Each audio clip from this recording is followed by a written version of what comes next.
All right, ISCHR students, some of you in one of the economics classes were present today for a lecture relating to perfect competition. And I didn't finish that with you, and I didn't like that I wasn't able to, finish that concept with you in the time given. And I wanted you to have a video to help you really understand this, because this is a really complex, no, that's not overly complex, but it seems difficult at first glance. And so I want to really go over this and make sure that you get it. And to sort of break this down so it's really understandable. So we're going to go over the perfect competition, the shutdown rule in the perfectly competitive market structure. Please note that if what the shutdown rule is, maybe write this down. If the average variable cost is ever greater than the price, or the price is less than the average variable cost, the firm will shut down. Again, if the price sinks below those costs, we won't operate anymore. We're going to show you how this works in a few slides with a little math to aid us in our understanding. So here we go. We've got a perfectly competitive market structure with the firm here and the whole market here. We can see that whatever market this is, some commodity, and that the price is 10 and the quantity is in hundreds of thousands, or sorry, millions of kilograms. We can see the perfectly competitive firm and their cost and revenue curves. We see there's their marginal cost and their marginal revenue. And if you're a perfectly competitive firm, you will produce where those two things intersect. Well, they intersect right there. This line crosses with this line right there. Well, based on that, we want to maximize profits, so that's where we're going to produce. We can, calculate the level of profit based on the cost and the revenue of the firm when looking at that diagram. So let's go ahead and do that real quick. First thing first, let's figure out the revenue. Now, you should be able to calculate this in your sleep. You can clearly see that at where the marginal cost equals marginal revenue, that quantity is 20 units of output.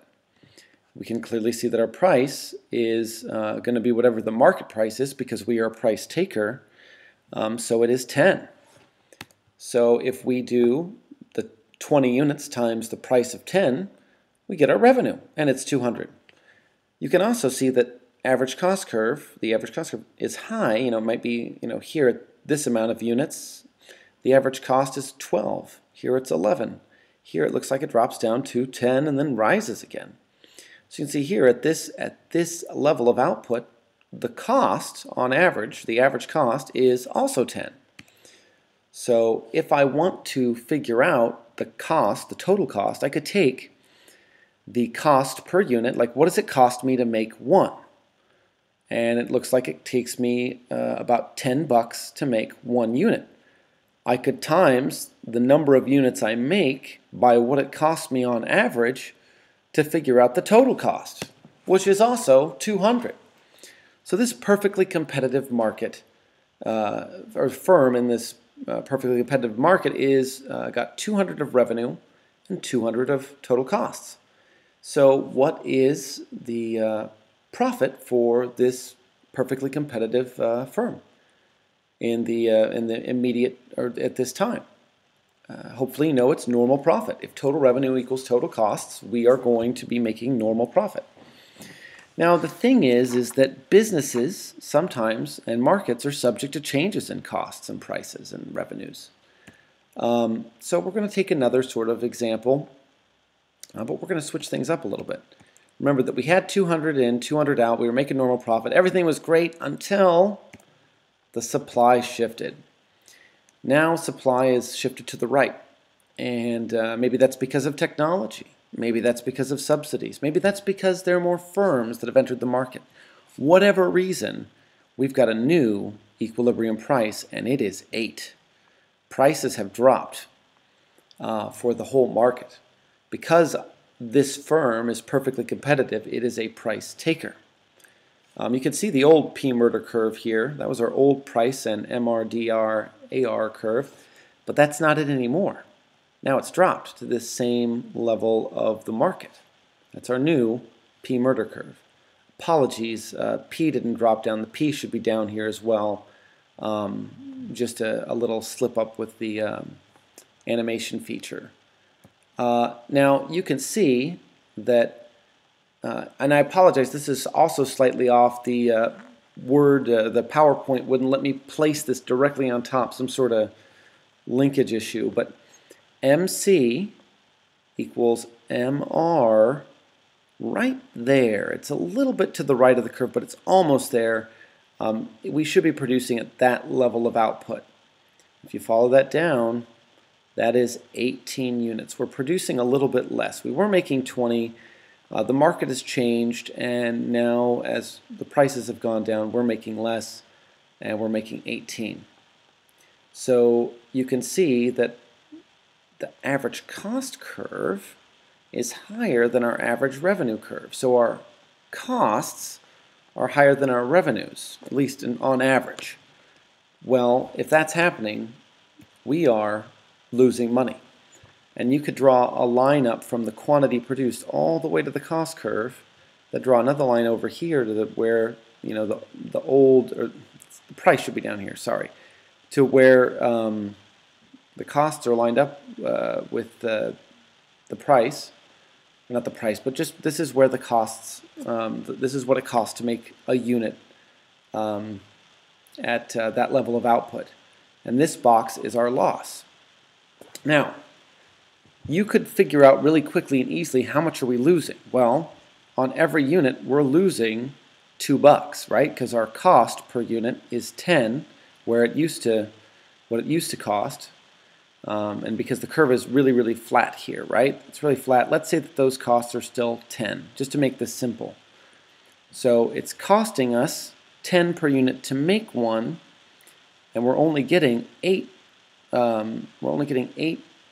per unit in revenue when we sell one. So if you think about it, we're losing $2 on every unit.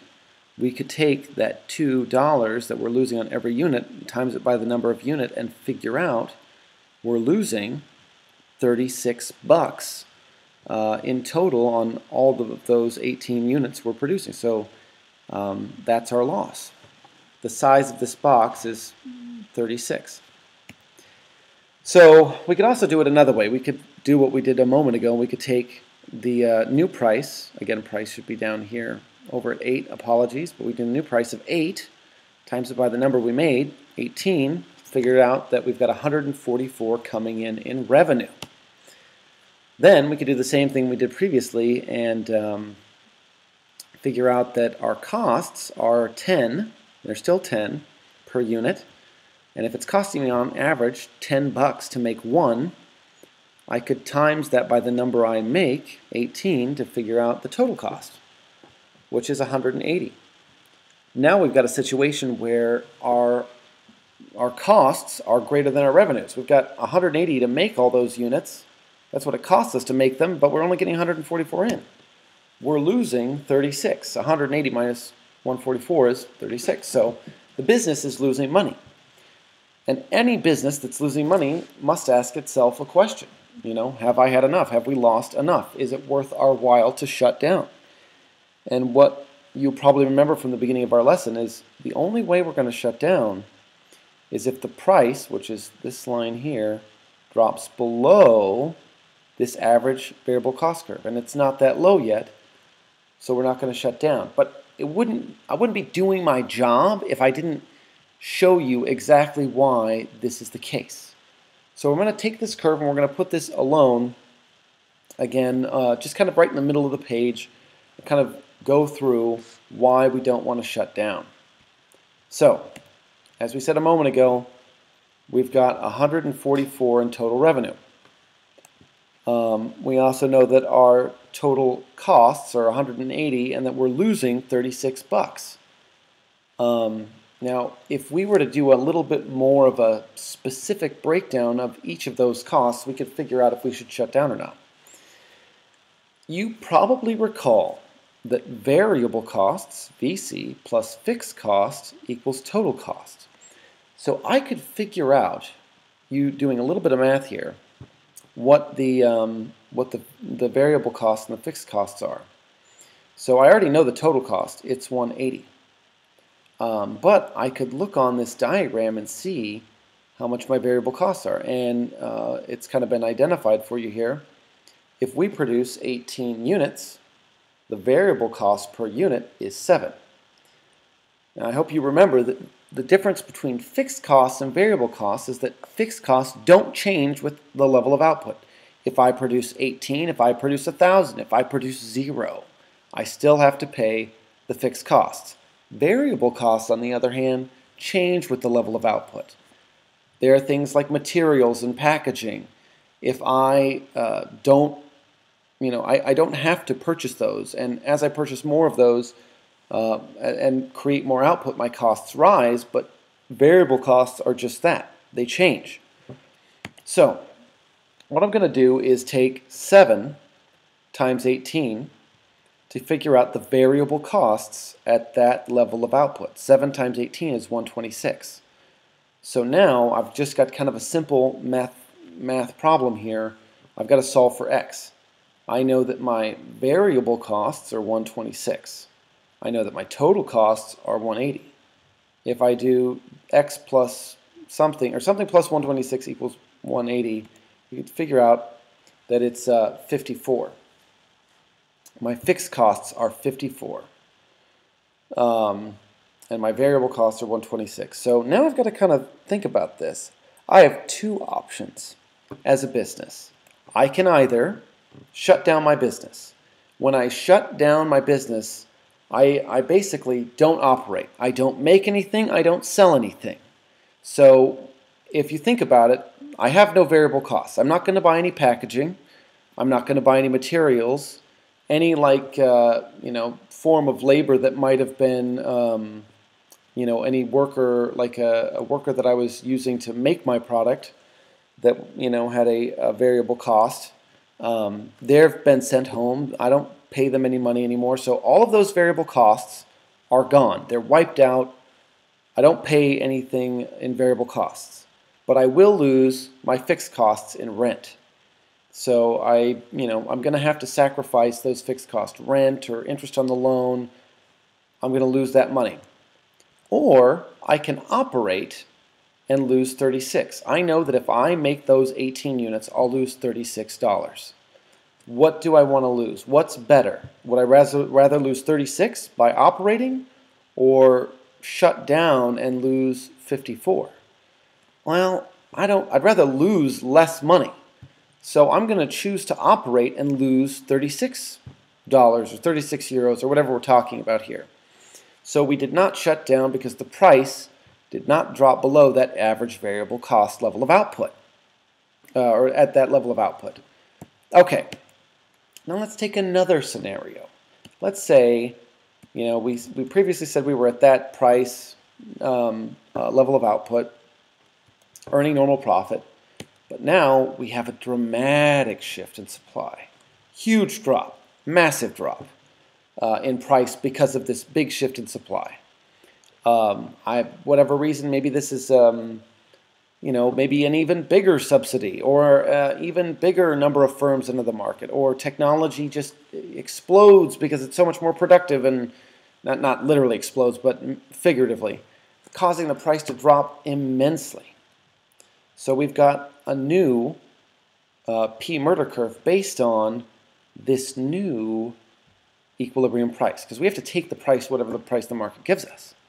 Well, we're also going to produce where MC equals MR. So we're going to produce, apologies, the silly PowerPoint would not let me line it up exactly on that point, but it's really close, and you can see that now we were producing 20, and then we're producing 18. Now we're only making 10 units.